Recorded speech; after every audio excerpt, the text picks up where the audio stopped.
ਸਤਿ ਸ਼੍ਰੀ ਅਕਾਲ, ਤੁਸੀਂ ਦੇਖ ਰਹੇ ਹੋ ਵਰਲਡ ਨਿਊਜ਼ ਤੇ ਮੈਂ ਤੁਹਾਡਾ ਨਾਮ ਰਮਨ ਬਾਜਵਾ। ਖਬਰਾਂ ਦਾ ਆਗਾਜ਼ ਕਰਾਂਗੇ, ਪਰ ਇੱਕ ਨਜ਼ਰ ਹੁਣ ਤੱਕ ਦੀਆਂ ਹੈਡਲਾਈਨਸ ਤੇ।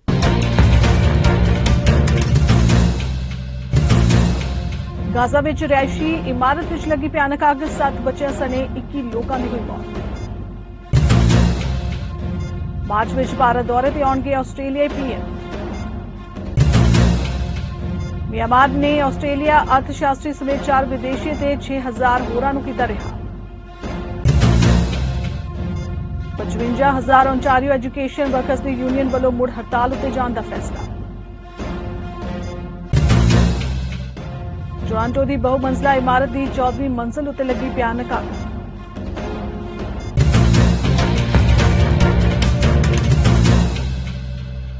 ਫਲਸਤੀਨ ਦੇ ਉੱਤਰੀ ਗਾਜ਼ਾ ਪੱਟੀ 'ਚ ਵੀਰਵਾਰ ਨੂੰ ਇੱਕ ਰਿਹਾਇਸ਼ੀ ਇਮਾਰਤ ਵਿੱਚ ਭਿਆਨਕ ਅੱਗ ਲੱਗਣ ਕਾਰਨ 7 ਬੱਚਿਆਂ ਸਮੇਤ ਘੱਟੋ-ਘੱਟ 21 ਲੋਕਾਂ ਦੀ ਮੌਤ ਹੋ ਗਈ, ਜਦਕਿ 30 ਤੋਂ ਵੱਧ ਲੋਕ ਜ਼ਖਮੀ ਦੱਸੇ ਜਾ ਰਹੇ ਨੇ। ਜ਼ਖਮੀਆਂ ਵਿੱਚੋਂ ਕੁਝ ਦੀ ਹਾਲਤ ਗੰਭੀਰ ਹੈ ਤੇ ਜਬਾਲੀਆ ਸ਼ਰਨਾਰਥੀ ਕੈਂਪ ਤੇ ਤਾਲ ਜ਼ਾਤਾਰ ਇਲਾਕੇ ਵਿੱਚ ਅੱਗ ਲੱਗਣ ਕਾਰਨ ਮਰਨ ਵਾਲਿਆਂ ਦੀ ਗਿਣਤੀ ਵੀ ਵਧਣ ਦਾ ਖਦਸ਼ਾ ਜਤਾਇਆ ਜਾ ਰਿਹਾ ਹੈ। ਬਚਾਅ ਟੀਮਾਂ ਅਤੇ ਕਈ ਸੁਰੱਖਿਆ ਕਰਮਚਾਰੀਆਂ ਨੂੰ ਮੌਕੇ ਤੇ ਬੁਲਾਇਆ ਗਿਆ, ਘਟਨਾ ਵਾਲੀ ਥਾਂ ਤੇ ਭੇਜਿਆ ਗਿਆ। ਖਦਸ਼ਾ ਜਤਾਇਆ ਜਾ ਰਿਹਾ ਹੈ ਕਿ ਇਮਾਰਤ ਦੇ ਅੰਦਰ ਵੱਡੀ ਮਾਤਰਾ ਵਿੱਚ ਰੱਖੇ ਈਂਧਨ ਕਾਰਨ ਅੱਗ ਲੱਗੀ ਹੋ ਸਕਦੀ ਹੈ। ਸੂਤਰਾਂ ਮੁਤਾਬਿਕ ਰਿਹਾਇਸ਼ੀ ਇਮਾਰਤ ਅਬੂ ਰਿਹਾ ਪਰਿਵਾਰ ਦੀ ਸੀ, ਜਿੱਥੇ ਪਰਿਵਾਰ ਦੇ ਇੱਕ ਮੈਂਬਰ ਦੀ ਮਿਸਰ ਤੋਂ ਲੰਬੇ ਸਮੇਂ ਤੋਂ ਉਡੀਕੀ ਜਾ ਰਹੀ ਵਾਪਸੀ ਦਾ ਜਸ਼ਨ ਮਨਾਇਆ ਜਾ ਰਿਹਾ ਸੀ। ਆਸਟ੍ਰੇਲੀਆ ਦੇ ਪ੍ਰਧਾਨ ਮੰਤਰੀ ਐਂਥਨੀ ਐਲਬਾਨੀਜ਼ ਨੇ ਐਲਾਨ ਕੀਤਾ ਹੈ ਕਿ ਉਹ ਭਾਰਤ ਆਸਟ੍ਰੇਲੀਆ ਆਰਥਿਕ ਸਹਿਯੋਗ ਅਤੇ ਵਪਾਰ ਸਮਝੌਤੇ ਸੌਦੇ ਨੂੰ ਪੱਕਾ ਕਰਨ ਅਤੇ ਸੰਬੰਧਾਂ ਨੂੰ ਅਪਗ੍ਰੇਡ ਕਰਨ ਲਈ ਅਗਲੇ ਸਾਲ ਮਾਰਚ ਵਿੱਚ ਭਾਰਤ ਦੀ ਯਾਤਰਾ ਕਰਨਗੇ। ਪ੍ਰਧਾਨ ਮੰਤਰੀ ਐਲਬਾਨੀਜ਼ ਨੇ ਬੁੱਧਵਾਰ ਨੂੰ ਕਿਹਾ ਹੈ ਕਿ ਮੈਂ ਭਾਰਤ ਦੇ ਪ੍ਰਧਾਨ ਮੰਤਰੀ ਮੋਦੀ ਨਾਲ ਵੀ ਮੁਲਾਕਾਤ ਕਰਾਂਗਾ, ਜਿੱਥੇ ਅਸੀਂ ਆਸਟ੍ਰੇਲੀਆ ਅਤੇ ਭਾਰਤ ਦਰਮਿਆਨ ਨੇੜਲੇ ਆਰਥਿਕ ਸਹਿਯੋਗ ਸਮਝੌਤੇ ਨੂੰ ਅੰਤਿਮ ਰੂਪ ਦੇਣ ਬਾਰੇ ਚਰਚਾ ਕਰਾਂਗੇ, ਜਿਸ ਨੂੰ ਅਸੀਂ ਬਹੁਤ ਮਹੱਤਵਪੂਰਨ ਮੰਨਦੇ ਹਾਂ। ਮਿਆਂਮਾਰ ਦੀ ਫੌਜ ਨੇ ਇੱਕ ਆਸਟ੍ਰੇਲੀਆਈ ਅਰਥ ਸ਼ਾਸਤਰੀ ਸਮੇਤ ਕਈ ਵਿਦੇਸ਼ੀਆਂ ਨੂੰ ਜੇਲ੍ਹ ਤੋਂ ਰਿਹਾ ਕਰ ਦਿੱਤਾ ਹੈ। ਮਿਆਂਮਾਰ ਦੇ ਫੌਜੀ ਨੇਤਾਵਾਂ ਨੇ ਆਂਗ ਸਾਨ ਸੂ ਕੀ ਦੇ ਸਾਬਕਾ ਸਲਾਹਕਾਰ ਅਤੇ ਆਸਟ੍ਰੇਲੀਆਈ ਅਰਥ ਸ਼ਾਸਤਰੀ ਸੀਨ ਟਰਨੇਲ ਨੂੰ ਜੇਲ੍ਹ ਤੋਂ ਰਿਹਾ ਕਰ ਦਿੱਤਾ ਹੈ। ਇਸ ਤੋਂ ਇਲਾਵਾ ਹੋਰ 6000 ਲੋਕਾਂ ਨੂੰ ਵੀ ਮਾਫੀ ਦੇ ਨਾਲ ਜੇਲ੍ਹ ਤੋਂ ਰਿਹਾ ਕੀਤਾ ਗਿਆ। ਸੁਰੱਖਿਆ ਬਲਾਂ ਨੇ ਸਿਡਨੀ ਦੀ ਮੈਕਵੇਰੀ ਯੂਨੀਵਰਸਿਟੀ ਵਿੱਚ ਅਰਥ ਸ਼ਾਸਤਰ ਦੇ ਸਹਾਇਕ ਪ੍ਰੋਫੈਸਰ ਟਰਨੇਲ ਨੂੰ ਯੰਗੂਨ ਦੇ ਇੱਕ ਹੋਟਲ ਤੋਂ ਗ੍ਰਿਫਤਾਰ ਕੀਤਾ ਸੀ। ਉਸ ਨੂੰ ਸਤੰਬਰ ਵਿੱਚ ਦੇਸ਼ ਦੇ ਅਧਿਕਾਰਿਤ ਭੇਦ ਕਾਨੂੰਨ ਅਤੇ ਇਮੀਗ੍ਰੇਸ਼ਨ ਕਾਨੂੰਨ ਦੀ ਉਲੰਘਣਾ ਕਰਨ ਲਈ 3 ਸਾਲ ਦੀ ਕੈਦ ਦੀ ਸਜ਼ਾ ਸੁਣਾਈ ਗਈ ਸੀ। ਪ੍ਰਧਾਨ ਮੰਤਰੀ ਜਸਟਿਨ ਟਰੂਡੋ ਨੇ ਬਾਲੀ ਇੰਡੋਨੇਸ਼ੀਆ ਵਿੱਚ G20 ਨੇਤਾਵਾਂ ਦੇ ਸੰਮੇਲਨ ਦੀ ਸਮਾਪਤੀ ਤੇ ਪੱਤਰਕਾਰਾਂ ਨਾਲ ਗੱਲਬਾਤ ਕੀਤੀ ਗਈ। ਟਰੂਡੋ ਵੱਲੋਂ ਸਿਖਰ ਸੰਮੇਲਨ ਤੋਂ ਇਲਾਵਾ ਚੀਨੀ ਰਾਸ਼ਟਰਪਤੀ ਸ਼ੀ ਜਿਨਪਿੰਗ ਨਾਲ ਹੋਈ ਮੁਲਾਕਾਤ ਬਾਰੇ ਵੀ ਗੱਲਬਾਤ ਸਾਂਝੀ ਕੀਤੀ ਗਈ। ਦੱਸ ਦਈਏ ਕਿ ਕੈਨੇਡੀਅਨ ਪ੍ਰਧਾਨ ਮੰਤਰੀ Justin Trudeau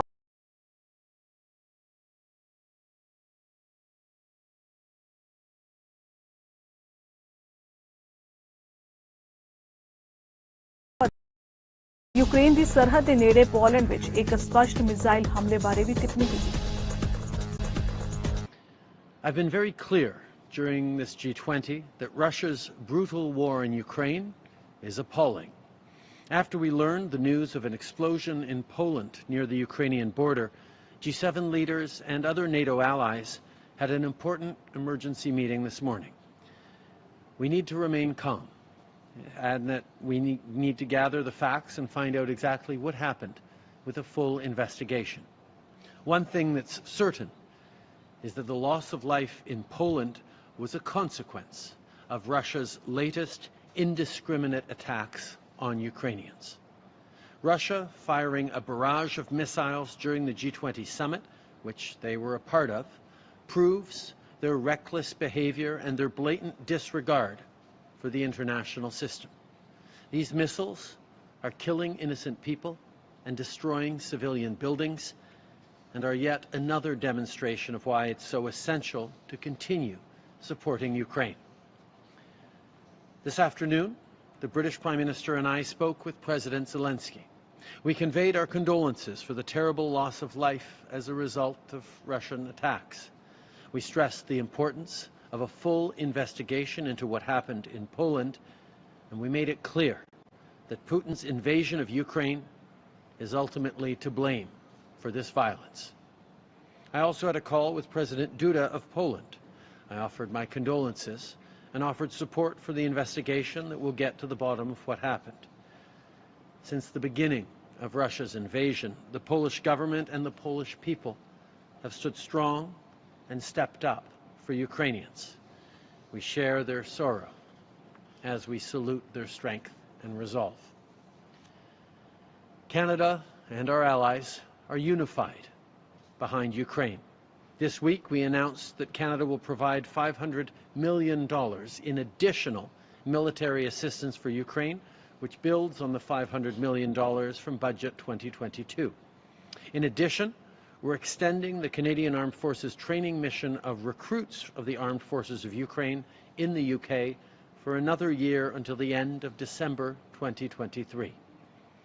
This week, we also sanctioned 23 individuals responsible for human rights violations against Russian opposition leaders. Those who support this invasion need to be held accountable, and we'll use every tool at our disposal. This war is, of course, tragic for Ukraine, and it's also bad for all of us, for all G20 countries, and indeed for the whole world. It's disrupting supply chains, it's creating global inflation and food and energy crises, and making life more expensive for people everywhere. This instability has repercussions for everyone. If we want to make our world more stable and our communities safer, we also have to fight climate change and protect the environment everywhere. This week, we're announcing new initiatives to do just that. We're supporting Indonesia as it scales up its adaptation efforts, including in response to rising sea levels. In addition, with partners here in Indonesia, we'll help protect or restore tens of thousands of hectares of tropical coastal vegetation. 55,000 Ontario education workers ਦੀ ਨੁਮਾਇੰਦਗੀ ਕਰਨ ਵਾਲੀ union ਵੱਲੋਂ ਮੁੜ ਹੜਤਾਲ ਉਤੇ ਜਾਣ ਲਈ 5 ਦਿਨਾਂ ਦਾ ਨੋਟਿਸ ਦਿੱਤਾ ਗਿਆ। Canadian union of public EMPLOYEES ਨੇ ਦੱਸਿਆ ਕਿ ਕਈ ਘੰਟਿਆਂ ਤੱਕ ਗੱਲਬਾਤ ਕਰਨ ਦੇ ਬਾਵਜੂਦ ਸਰਕਾਰ ਨਾਲ ਕੋਈ ਡੀਲ ਸਿਰੇ ਨਹੀਂ ਚੜ੍ਹ ਪਾਈ ਤੇ ਇੱਕ ਵਾਰ ਫਿਰ ਗੱਲਬਾਤ ਟੁੱਟ ਗਈ ਹੈ। ਵਾਲਟਨ ਨੇ ਇੱਕ ਪ੍ਰੈਸ ਕਾਨਫਰੰਸ ਵਿੱਚ ਆਖਿਆ ਕਿ ਉਹਨਾਂ ਵੱਲੋਂ ਫੋਰਡ ਸਰਕਾਰ ਨੂੰ ਇਹ ਬੇਨਤੀ ਕੀਤੀ ਗਈ ਸੀ ਕਿ ਜਿੰਨਾ ਵੀ ਸਮਾਂ ਸਾਡੇ ਕੋਲ ਹੈ ਉਸ ਦਾ ਲਾਹਾ ਲੈਂਦਿਆਂ ਹੋਇਆਂ ਡੀਲ ਨੂੰ ਸਿਰੇ ਚੜ੍ਹਾਇਆ ਜਾਏ, ਪਰ ਅਜਿਹਾ ਸੰਭਵ ਨਹੀਂ ਹੋ ਸਕਿਆ, ਜਿਸ ਕਾਰਨ ਮੁੜ ਹੜਤਾਲ ਕੀਤੀ ਜਾਏਗੀ। Education workers need a wage that keeps them out of poverty. Students need improved services to thrive in the classroom. Those are the two planks of the deal we've been pursuing for over 5 months. From the very beginning, I've been clear. We're fighting for student success and good jobs. We've never been willing to sacrifice one for the other. I want to remind you why we're here today. My 55,000 co-workers are the backbone of Ontario's public education system. Without us, schools wouldn't function. Without us, students wouldn't learn. We are the education workers who were on site all throughout the pandemic. We are the education workers who look after the mental health and safety of students. We are the education workers who keep our schools clean, safe, and operational. We're also the lowest paid education workers in the province. So when we asked for a raise to keep education workers out of food banks, to make sure we can heat our homes, to guarantee we can provide for our own families, I had hoped that this government would have recognized our value and our worth. They did not. They have money in the coffers with about $2.1 billion surplus, but they refused to give my co-workers a decent raise. So we served notice to strike on October 30th. How did the government respond to a workforce that's 70% women and makes on average $39,000 a year, exercising their chartered protected rights? They gave us an ultimatum. Back down or face the full weight of the provincial government. We don't abide bullies in the classroom, so I'm not going to allow one at our bargaining table. When we wouldn't back down, they legislated us. They used the notwithstanding clause as a sledgehammer to smash our rights and impose collective agreements that would have forced more of us to the food bank. I'm so proud that my co-workers pushed back. It took tremendous courage, but we weren't alone. Our allies across the labor movement showed up for us, and parents filled our protest lines because they know, like we do, that the status quo in our schools is not okay. The power of workers and families forced this government to back down, proving that while they have a majority in the legislature, they do not have a majority in the province. The majority of Ontarians want good schools. The majority of Ontarians want education workers to be able to put gas in their car without having to work a second job. The majority of Ontarians believe that students deserve every support and every chance to thrive and develop. That's why it was so crushingly disappointing after the groundswell of support that led to the lightning-fast repeal of Bill 28 to get back to the table and see the government's offer. After hearing that powerful majority, the government chose to stick their head in the sand. After hearing for parents desperate for investments in our schools, union वालों मुड़ हड़ताल ते जाण तो बाद queen's park विखे सद्दी अचनचेती press conference विच सिक्ख्या मंत्री Stephen लीचे ने आख्या कि असीं विश्वास करके दोबारा गलबात दा सिलसिला शुरू कीता सी। असीं चाहुंदे सी कि घट आमदन वाले वर्कर्स नूं भी फायदा हो सके ते बच्चियां दी पढ़ाई दा भी नुकसान ना हो सके। लीचे ने आख्या कि सरकार यूनियन दे गैर लोड़ींदे हड़ताल दे फैसले तो बहुत निराश है, पर एक बार फिर यूनियन ने प्रोविंस नूं हड़ताल लई 5 दिनां दा नोटिस भेज दित्ता है। I think a lot of people are asking themselves, why are we here today? We increased our offer for lower income workers significantly. We repealed the bill. We've been at the table in good faith, demonstrating a commitment to the lowest paid workers and a commitment to parents to keep their kids in school. And yet today they have decided again to put the province on a 5-day notice to a strike. I think it is entirely unfair to children. It's unnecessary. We should be having these discussions at the table to get a deal for her members and for our kids. And I think we're all very disappointed that this is the path the union has taken, but this government will stay resolved and stay focused at the table to get a deal, especially knowing that we've offered a better option with more money, significant increase, hundreds of millions of dollars more for lower paid workers. Minister, are you saying that you did come to an agreement on the wages part, but there were other parts you didn't agree on? Can you elaborate on what the sticking points are? What are they asking for that you're not willing to give them? I don't want, first off, I want to appreciate that the media has requested a level of discretion. I still want to get a deal. I don't want to prejudice that outcome.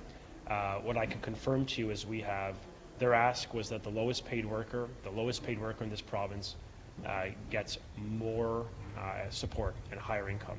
We have significantly increased our offer for lower paid workers.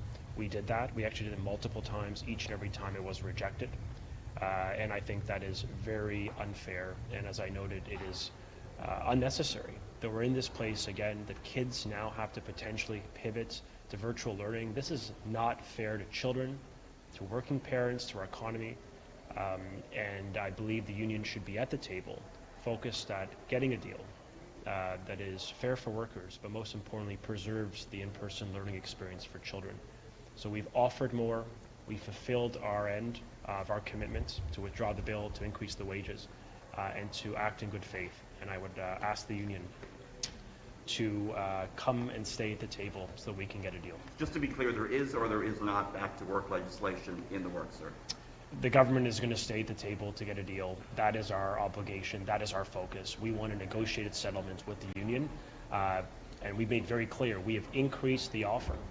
We have significantly increased our salary offer for the lowest paid worker, as we said we would. We removed and revoked the bill. We did everything we said in good faith to get a deal. And I think we're all asking the same question, why we're here today.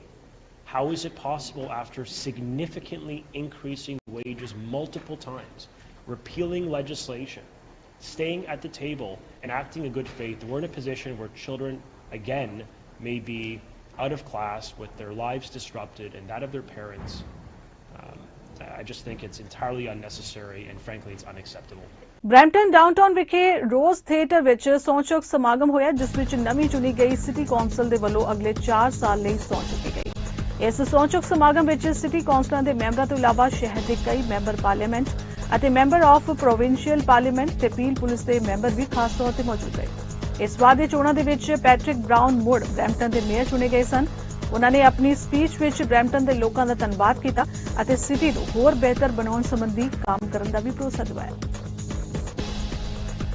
Thank you for the incredible opportunity to serve you as mayor over the last 4 years, and I'm humbled to earn your trust again to serve for another 4.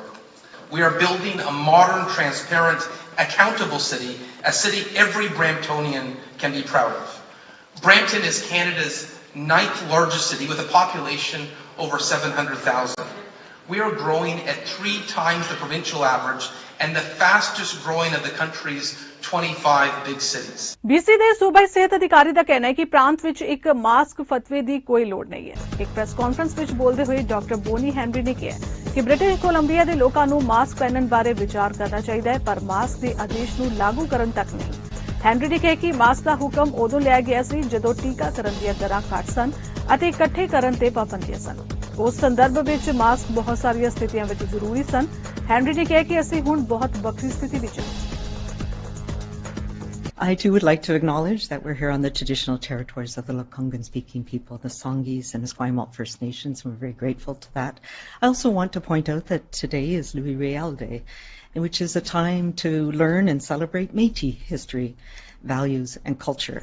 And the first step that we've learned in truth and reconciliation is truth. And I encourage everyone to make an effort to learn about the truth behind the role that Louis Riel played and the unique heritage and inherent rights of Métis peoples in this country and in this province. In September, we talked about what we might expect as we moved into the respiratory illness season here in British Columbia. We're now in that place, as expected, and the respiratory season is unfolding as we expected it would. But we are in a very different place than we were a year ago. And that is largely because we've done a number of things. We started to move again, to travel internationally, to travel globally, to travel across the country, to travel within the province. And we are seeing the return of common respiratory viruses that have been mostly absent in the last 2 years. We know that the 3 main viruses we need to pay attention to and be careful about are now COVID-19 is into that mix, but also influenza and RSV, and there are a number of other respiratory. The capacity changes are important as it creates space on the wards. Sometimes you'll hear a story of someone who's admitted to the hospital, but then in the emergency room, and it's an important measure of patient flow in the hospital. And that sounds like a technical thing, but it's important. We want people who are sick and are admitted to the hospital to be on the wards because that allows less pressure and a less sense of pressure in emergency rooms. So it's important for that reason. And fundamentally, if you don't have space and they're admitted, they have to stay in the emergency room, and that's a problem for everybody who works in the emergency room. So that's why one of the reasons it's important. It's a capacity issue that's important, as do all the measures we're taking, adding patient care coordinators and others to help people in those periods. We have at different hospitals on consecutive days, sometimes significantly different numbers of patients coming in. And as Dr. Henry has said, everyone gets triaged, right? And it's a challenge sometimes. There are other services available. 811. Prior to the pandemic, we did about 1,050 calls a day. At the height of the pandemic, that was over 4,000 in a day. So we dramatically expanded that service. It's come back down to a sort of daily average of about 1,800. I check every morning to see how we're doing in response to those calls, whether we're losing them. Yesterday we responded to, I think, over 99% of the calls, right? So we have created capacity there to assist, and obviously through the other actions we're taking. But it's a challenging time. It's challenging for healthcare workers. We sometimes have reported on the number of healthcare workers who are off sick that typically in the pre-COVID era that would be one of the bases of healthcare workers we use about 8,000 to 9,000 workers. ਕੁਝ ਰਿਪੋਰਟਾਂ ਦਰਸਾ ਰਹੀਆਂ ਨੇ ਕਿ ਇਸ ਸਾਲ ਬੱਚਿਆਂ ਵਿੱਚ ਫਲੂ ਜਾਂ ਕਿਸੇ ਹੋਰ ਵਾਇਰਸ ਦੇ ਲੱਛਣ ਜ਼ਿਆਦਾ ਦੇਖਣ ਨੂੰ ਮਿਲ ਰਹੇ ਨੇ, ਪਰ ਇਸ ਦੌਰਾਨ ਬੱਚਿਆਂ ਲਈ ਬੁਖਾਰ ਜਾਂ ਕਿਸੇ ਹੋਰ ਦਰਦ ਆਦਿ ਦੇ ਇਲਾਜ ਲਈ ਦਵਾਈਆਂ ਵਿੱਚ ਕਮੀ ਬਣੀ ਹੋਈ ਹੈ, ਜਿਹੜੀ ਕਿ ਸਮੱਸਿਆ ਹੋਰ ਗੁੰਝਲਦਾਰ ਬਣਦੀ ਜਾ ਰਹੀ ਹੈ। ਪੈਦਾ ਹੋਏ ਹਾਲਾਤ ਨੂੰ ਦੇਖਦਿਆਂ ਭਾਵੇਂ ਹੈਲਥ ਕੈਨੇਡਾ ਨੇ ਕਿਹਾ ਹੈ ਕਿ ਦਵਾਈਆਂ ਦੀ ਕਿੱਲਤ ਜਲਦੀ ਹੀ ਪੂਰੀ ਕਰ ਲਈ ਜਾਏਗੀ, ਪਰ ਬੱਚਿਆਂ ਦੇ ਮਾਹਿਰ ਡਾਕਟਰ ਜਿੱਥੇ ਕੁਝ ਸਾਵਧਾਨੀਆਂ ਵਰਤਣ ਲਈ ਕਹਿ ਰਹੇ ਨੇ, ਉੱਥੇ ਬਚਾਅ ਪੱਖ ਲਈ ਭੀੜ ਵਾਲੀਆਂ ਥਾਵਾਂ ਤੇ ਜਾਣ ਸਮੇਂ ਫੇਸ ਮਾਸਕ ਪਾਉਣ ਦੇ ਵੀ ਸੁਝਾਅ ਦਿੱਤੇ ਜਾ ਰਹੇ ਨੇ। ਪਹਿਲਾਂ ਤੇ ਅਸੀਂ ਵੀ record number of flu cases ਸਾਡੇ ਕੋਲ ਆ ਰਹੇ 3 ਗੁਣਾ ਜ਼ਿਆਦਾ, ਔਰ ਫਲੂ ਸੀਜ਼ਨ ਮਹੀਨਾ ਪਹਿਲਾਂ ਸਟਾਰਟ ਹੋ ਗਿਆ। Normally end of November start ਹੁੰਦਾ, ਅਸੀਂ ਮਹੀਨੇ ਤੋਂ ਦੇਖ ਰਹੇ ਹਾਂ। ਸੋ ਇੱਕ ਤਾਂ ਬੱਚੇ ਜ਼ਿਆਦਾ ਸਿੱਖ ਹੈਗੇ, ਦੂਜਾ ਜਿਹੜਾ ਸਪਲਾਈ ਚੇਨ ਸੀ ਕੋਵਿਡ ਕਰਕੇ ਉਹਦੇ ਵਿੱਚ ਵੀ ਪ੍ਰੋਬਲਮ ਆਈ ਕਿਉਂਕਿ ਰॉ ਮਟੀਰੀਅਲ 65% ਚਾਈਨਾ ਤੋਂ ਆਉਂਦਾ ਸੋ ਉਹ ਜਿਹੜਾ ਹੈਗਾ ਫਿਰ ਇੱਥੇ ਅਸੈਂਬਲੀ ਹੁੰਦੀ ਆ ਜੌਨਸਨ ਐਂਡ ਜੌਨਸਨ ਦੇ ਜਾਂ ਦੂਜੀ ਕੰਪਨੀਆਂ ਦੇ ਪਲਾਂਟ ਲੱਗੇ ਆ ਉਹਨਾਂ ਦੇ ਕਈਆਂ ਦੇ ਕੰਮ ਜਿਹੜੇ ਹੈਗੇ ਉਹ ਨਹੀਂ ਲੱਭ ਰਹੇ ਕਿਉਂਕਿ ਸਕਿਲਡ ਵਰਕਰਸ ਦੀ ਲੋੜ ਆ ਕਿਉਂਕਿ ਜਿਹੜਾ ਡੋਸੇਜਿੰਗ ਪੈਕੇਜਿੰਗ ਕਰਨਾ ਉਹਦਾ ਸਿਰਪ ਬਣਾਉਣਾ ਉਹਦੇ ਡ੍ਰੌਪਸ ਤੇ ਬਣਾਉਣੇ ਆ ਉਹਦੇ ਲਈ ਉਹਨਾਂ ਨੂੰ ਰੀਟ੍ਰੇਨ ਕਰਨੇ ਪੈਂਦੇ ਉਸ ਤੇ ਟਾਈਮ ਲੱਗ ਰਿਹਾ ਤੀਜੀ ਗੱਲ ਹੈਗੀ ਆ ਵੀ ਜਿਹੜੇ record number of cases ਤੁਸੀਂ ਓਨਟਾਰੀਓ 'ਚ ਸੁਣ ਰਹੇ 3 ਗੁਣਾ ਜ਼ਿਆਦਾ ਉਹਨਾਂ ਦੇ ਹਸਪੀਟਲ ਕਲੌਗਡ ਹੋ ਗਏ BC 'ਚ ਵੀ ਅਸੀਂ ਡਬਲ ਦੇਖ ਰਹੇ ਹਾਂ 3 ਗੁਣਾ ਹੋ ਜਾਣਾ ਸੋ ਮੇਨ ਫੈਕਟਰ ਤਾਂ ਇਹ ਹੈਗਾ ਹੁਣ ਕਿਉਂ ਰੈਕੋਰਡ ਨੰਬਰ ਆਫ ਕੇਸਿਸ ਹੋਏ ਬੱਚਿਆਂ ਦੇ ਵਿੱਚ ਫਲੂ ਦੇ ਕਿਉਂਕਿ 2 ਸਾਲ ਕੋਵਿਡ ਕਰਕੇ ਉਹ ਡੱਕੇ ਰਹੇ ਆਈਸੋਲੇਸ਼ਨ 'ਚ ਰਹੇ ਸੋ ਉਹਨਾਂ ਦਾ ਇਮਿਊਨ ਸਿਸਟਮ ਦਾ ਵਾਹ ਨਹੀਂ ਪਿਆ ਰੈਗੂਲਰ ਫਲੂ ਵਾਇਰਸ ਦੇ ਨਾਲ ਜਾਂ ਕੋਵਿਡ ਜਾਂ ਫਿਰ RSV ਦੇ ਨਾਲ ਇਸ ਲਈ ਉਹ ਜ਼ਿਆਦਾ ਸੇ ਨਾਲੇ ਕੋਈ ਮੈਂਡੇਟ ਨਹੀਂ ਹੈਗਾ ਵੀ ਤੁਸੀਂ ਮਾਸਕ ਪਾਉਣਾ ਪਾਓ ਨਹੀਂ ਪਾਉਣਾ ਨਾ ਪਾਓ ਹੈਂਡ ਵਾਸ਼ਿੰਗ ਕਰਨੀ ਕਰੋ ਨਹੀਂ ਕਰਨਾ ਨਾ ਕਰੋ ਇਸ ਲਈ ਸਪਰੈਡ ਜ਼ਿਆਦਾ ਹੋ ਰਿਹਾ ਨਾਰਮਲੀ ਇਹ ਓਵਰ ਦਾ ਕਾਊਂਟਰ ਹੈਗੇ ਜਿਹ 'ਚ ਪ੍ਰਿਸਕ੍ਰਿਪਸ਼ਨ ਦੀ ਲੋੜ ਨਹੀਂ ਹੈਗੀ ਦੂਜਾ ਵੱਡਾ ਬੱਚਾ ਹੈਗਾ ਤਾਂ ਉਹਨੂੰ ਆਪਾਂ ਗੋਲੀ ਦੇ ਸਕਦਾ ਗੋਲੀਆਂ ਦੀ ਸ਼ਾਰਟੇਜ ਤਾਂ ਹੈ ਨਹੀਂ ਹੈ ਨਾ ਤੀਜੀ ਗੱਲ ਮੈਨੂੰ ਚੇਤਾ ਜਦ ਮੈਂ ਨਿੱਕਾ ਸੀ ਤੇ ਸਾਡੇ ਘਰ ਅਗਰ ਲਿਕੁਇਡ ਟਾਈਲੇਨੋਲ ਆਪਾਂ ਪੈਰਾਸੀਟਾਮੋਲ ਕਰਨੇ ਆ ਬੰਬੇ 'ਚ ਉਹ ਐਡਲਟ ਦੀ ਅੱਧੀ ਗੋਲੀ ਕੱਟ ਕੇ ਪੀ ਕੇ ਤੇ ਸ਼ਹਿਦ 'ਚ ਪਾ ਕੇ ਦੇ ਦਿੰਦੇ ਸੀ ਸੋ ਗੋਲੀ ਤਾਂ ਕੰਮ ਕਰਦੀ ਹੈ ਤੀਜੀ ਗੱਲ ਅਗਰ ਨਿੱਕੇ ਨਿਆਣੇ ਹੈਗੇ ਉਹਨਾਂ ਦਾ ਮੂੰਹ ਟਾਈਲੇਨੋਲ ਨਹੀਂ ਅਵੇਲੇਬਲ ਆ ਤੇ ਅਸੀਂ ਉਹਨੂੰ ਸਪੋਜ਼ਿਟਰੀ ਦੇ ਰਹੇ ਹਾਂ ਜਿੱਥੇ ਨੰਬਰ 2 ਜਿਵੇਂ ਪੂਪੂ ਕਰਦੇ ਵੈਸਲੀਨ ਲਾ ਕੇ ਦੇ ਸਕਦੇ ਅਸਰ ਤਾਂ ਉਹਨਾਂ ਹੀ ਹੋਣਾ ਕਈ ਲੋਕ ਕੀ ਅਕ੍ਰੋਸ ਬਾਰਡਰ ਵੀ ਜਾ ਕੇ ਸ਼ਾਪਿੰਗ ਕਰ ਰਹੇ ਬਟ ਮੈਂ ਕਹਿ ਰਿਹਾ ਵੀ ਇੰਨਾ ਜ਼ਿਆਦਾ ਆਪਾਂ ਨੂੰ ਪੈਨਿਕ ਕਰਨ ਦੀ ਲੋੜ ਨਹੀਂ ਕਿਉਂਕਿ ਸਟਾਕ ਵਧੇਰੀ ਮਾਤਰਾ 'ਚ ਬਣ ਰਿਹਾ ਸਾਰੀ ਕੰਪਨੀ ਜਿਹੜੀਆਂ ਬਣਾਉਂਦੀਆਂ ਟੇਵਾ ਫਾਰਮੇਸੀ ਜੌਨਸਨ ਜੌਨਸਨ ਉਹਨਾਂ ਨੇ ਵਿਸ਼ਵਾਸ ਦਿੱਤਾ ਸਾਡੇ ਕੈਨੇਡੀਅਨ ਪੀਡੀਆਟ੍ਰਿਕ ਸੁਸਾਇਟੀ ਨੂੰ ਨਾਲੇ ਸਰਕਾਰ ਨੂੰ ਵੀ ਅਸੀਂ ਜ਼ਿਆਦਾ ਪ੍ਰੋਡਿਊਸ ਕਰਾਂਗੇ ਇਹ ਥੋੜਾ ਟਾਈਮ ਹੀ ਸ਼ਾਰਟੇਜ ਰਹਿਣੀ ਹੈ ਜ਼ਿਆਦਾ ਅਰਸੇ ਤੱਕ ਨਹੀਂ ਰਹੂਗੀ ਟੋਰਾਂਟੋ ਦੀ ਬਹੁਮੰਜ਼ਲਾ ਇਮਾਰਤ ਦੀ 14ਵੀਂ ਮੰਜ਼ਿਲ ਉੱਤੇ ਅੱਗ ਲੱਗ ਜਾਣ ਤੋਂ ਬਾਅਦ ਇੱਕ ਵਿਅਕਤੀ ਨੂੰ ਹਸਪਤਾਲ ਲਿਜਾਇਆ ਗਿਆ ਟੋਰਾਂਟੋ ਪੁਲਿਸ ਵੱਲੋਂ ਇਹ ਜਾਣਕਾਰੀ ਸਾਂਝੀ ਕੀਤੀ ਗਈ ਹੈ ਉਹਨਾਂ ਦੱਸਿਆ ਕਿ ਅੱਗ ਲੱਗਣ ਸਮੇਂ ਇਸ ਅਪਾਰਟਮੈਂਟ ਵਿੱਚ ਇੱਕ ਵਿਅਕਤੀ ਮੌਜੂਦ ਸੀ ਉਸ ਵਿਅਕਤੀ ਨੂੰ ਜਲਦੀ ਹੀ ਬਾਹਰ ਕੱਢ ਲਿਆ ਗਿਆ ਤੇ ਉਸ ਦੇ ਇਲਾਜ ਲਈ ਹਰ ਸੰਭਵ ਕੋਸ਼ਿਸ਼ ਕੀਤੀ ਗਈ ਇਸ ਵਿਅਕਤੀ ਦੀ ਹਾਲਤ ਬਾਰੇ ਹਾਲ ਦੀ ਘੜੀ ਕੋਈ ਸਪਸ਼ਟ ਜਾਣਕਾਰੀ ਨਹੀਂ ਮਿਲ ਪਾਈ ਹੈ ਇਸ ਸਮੇਂ ਏਰੀਏ ਨੂੰ ਬੰਦ ਕਰਤਾ ਗਿਆ ਹੈ ਤੇ ਲੋਕਾਂ ਨੂੰ ਬਦਲਵੇਂ ਰੂਟ ਤੋਂ ਗੱਡੀਆਂ ਲਿਜਾਣ ਦੀ ਹਦਾਇਤ ਦਿੱਤੀ ਗਈ ਹੈ Crews responded to a report of smoke in this 1101 Lansdowne. Upon arrival, they investigated on the upper floors. They encountered heavy smoke, and with a primary search, they were able to locate a male victim. He was VSA. We offered our medical support, and EMS arrived, and we transferred patient care to EMS, who was then transported to the hospital. What did your crews encounter? You mentioned smoke. Were there flames visible as well? How many firefighters did you have here? How long did it take to actually extinguish the fire, get under control? In regards to the time that it took, they did have trouble finding the fire. It was a relatively small fire, but there was a lot of heavy smoke in the unit. The patient was found in the unit, and the time duration I really can't comment on, but there was some delay in having to find the individual because he was within the unit in heavy smoke. I know the job of your investigators now is to determine cause. Is it your belief that it originated there in that unit on the 14th floor? I can't comment on where it started. We're going to leave that up to our investigators to make that determination. Just one unit impacted by the fire here tonight? As I understand, yes. No other people were displaced. It was isolated to that one unit. NATO ਦੇ ਸਕੱਤਰ general ਜੇਨ ਸਟੋਲਨਬਰਗ ਨੇ ਕਿਹਾ ਕਿ ਕੋਈ ਸੰਕੇਤ ਨਹੀਂ ਹੈ ਕਿ ਪੋਲੈਂਡ ਦੇ ਅੰਦਰ ਡਿੱਗੀ ਇੱਕ ਮਿਜ਼ਾਈਲ ਜਿਸ ਵਿੱਚ ਮੰਗਲਵਾਰ ਨੂੰ 2 ਲੋਕ ਮਾਰੇ ਗਏ ਸਨ ਰੂਸ ਦੁਆਰਾ ਜਾਣਬੁੱਝ ਕੇ ਕੀਤੇ ਗਏ ਹਮਲੇ ਦਾ ਨਤੀਜਾ ਸੀ ਅਤੇ ਸਾਡੇ ਕੋਲ ਕੋਈ ਸੰਕੇਤ ਨਹੀਂ ਹੈ ਕਿ ਰੂਸ ਹਮਲਾਵਰ ਫੌਜੀ ਯੋਜਨਾ ਬਣਾ ਰਿਹਾ ਹੈ ਸਟੋਲਨਬਰਗ ਨੇ ਨਾਟੋ ਦੇ ਰਾਜਦੂਤਾਂ ਦੀ ਮੀਟਿੰਗ ਤੋਂ ਬਾਅਦ ਬੁੱਧਵਾਰ ਨੂੰ ਪੱਤਰਕਾਰਾਂ ਨਾਲ ਗੱਲਬਾਤ ਕਰਦੇ ਕਿਹਾ ਕਿ ਉਹਨਾਂ ਨੂੰ ਲੱਗਦਾ ਹੈ ਕਿ ਯੂਕਰੇਨ ਵਿੱਚ ਚੱਲ ਰਹੇ ਯੁੱਧ ਨਾਲ ਜੁੜੇ ਖਤਰਿਆਂ ਨੂੰ ਦਰਸਾਉਂਦਾ ਹੈ ਪਰ ਇਸ ਨੇ ਨਾਟੋ ਸਹਿਯੋਗੀਆਂ ਦੇ ਵਿਰੁੱਧ ਖਤਰੇ ਦੇ ਸਾਡੇ ਬੁਨਿਆਦੀ ਮੁਲਾਂਕਣ ਵਿੱਚ ਕੋਈ ਬਦਲਾਅ ਨਹੀਂ ਕੀਤਾ ਸੋ ਖਬਰਾਂ ਦੇ ਇਸ ਬੁਲੇਟਿਨ 'ਚ ਇੰਨਾ ਹੀ ਦੇਸ਼ ਉਹਨਾਂ ਦੀ ਬਾਕੀ ਖਬਰਾਂ ਦੀ ਜਾਣਕਾਰੀ ਲਈ ਤੁਸੀਂ ਬਣੇ ਰਹੋ ਸਾਡੇ ਨਾਲ ਚੰਡੀਗੜ੍ਹ ਟਾਈਮ TV ਤੇ ਧੰਨਵਾਦ